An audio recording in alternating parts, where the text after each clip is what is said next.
এতে ক্লিক করার জন্য আপনাদেরকে জানাই অসংখ্য ধন্যবাদ। আপনারা দেখছেন আপনাদের প্রিয় YouTube channel West Bengal DA salary. West বেঙ্গলের ডিএর আপডেট এবং বেতন বৃদ্ধির আপডেট প্রত্যেক দিনের জন্য পাবেন, তাই অবশ্যই চ্যানেলের সাথে থাকুন। চ্যানেলটিকে সাবস্ক্রাইব করে পাশে থাকা বেল আইকনটিতে প্রেস করে রাখুন পরবর্তী নতুন আপডেট পাওয়ার জন্য।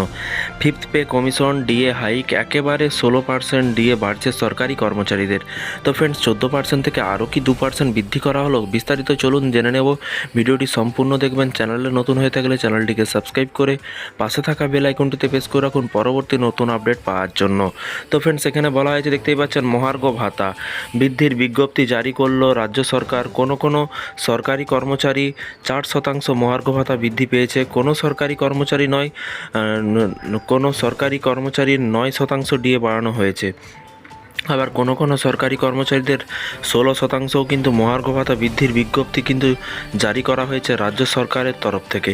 এরই পাশাপাশি দেখুন, বলা হয়েছে যে পেনশনভোগীরাও কিন্তু লাভবান হবেন বলে কিন্তু জানানো হয়েছে। উত্তরাখণ্ডের পাবলিক এন্টারপ্রাইজ দপ্তরের তরফে সেই বিজ্ঞপ্তি জারি করে জানানো হয়েছে, রাজ্যের পুর নিগমে যে কর্মচারী সপ্তম বেতন কমিশনের আওতায় আছেন তাদের 4% ডিএ বাড়ানো হয়েছে।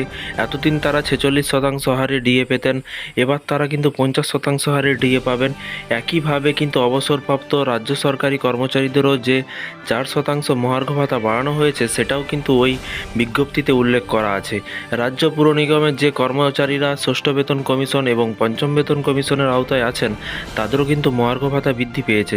যারা ষষ্ঠ বেতন কমিশনের আওতায় আছেন তাদের কিন্তু প্রাপ্ত মহার্ঘ ভাতার পরিমাণ 230% থেকে বেড়ে দাঁড়িয়েছে 239%। আর পঞ্চম বেতন কমিশনের আওতায় থাকা রাজ্য পুর নিগমের কর্মচারীরা 443% হারে কিন্তু ডিএ পান।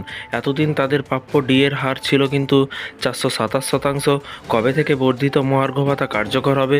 রাজ্য সরকারের পাবলিক এন্টারপ্রাইজ দপ্তরের বিজ্ঞপ্তিতে জানানো হয়েছে, পঞ্চম এবং ষষ্ঠ এবং সপ্তম বেতন কমিশনের আওতায় রাজ্য পুর নিগমের কর্মচারীদের বর্ধিত ডিএ কার্যকর হবে 2024 সালে 1 জুলাই থেকেই। তখন থেকেই কিন্তু তারা বর্ধিত হারে ডিএ পাবেন।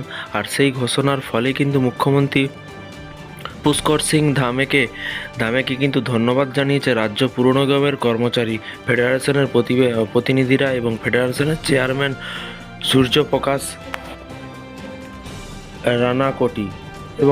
রানাকোটি বলেন যে দীর্ঘদিন ধরেই কিন্তু ডিএ বাড়ানোর দাবি তুলে আসছিলেন রাজ্য পুর নিগমের কর্মচারীরা। এবার সেই নির্দেশিকা জারি হওয়ার পরে কিন্তু বর্ধিত মহার্ঘ ভাতার সুবিধা পাবেন কর্মীরা। তো ফ্রেন্ডস, বিষয়টি বুঝতে পারছেন। এই ছিল আজকে একটি ছোট্ট আপডেট।